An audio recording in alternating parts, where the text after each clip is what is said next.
Hi guys! Good morning po. Dito po tayo ngayon sa may bypass road ng Kamalig Albay. So ito po ang road na parang access road papunta ng Salugan, galing sa may part ng Libod, para hindi nadadaan sa sentro. Kasi para makaiwas na rin ng traffic. Pero sa ngayon, nakikita nyo guys, parang konti lang ang dumadaan. Parang nandun pa rin naman sila dumadaan sa sentro.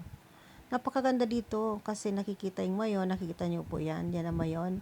Medyo natatakpan ng partly yung may crater niya. Pero pagka malinis yan, walang clouds, ang ganda-ganda niya talagang tingnan.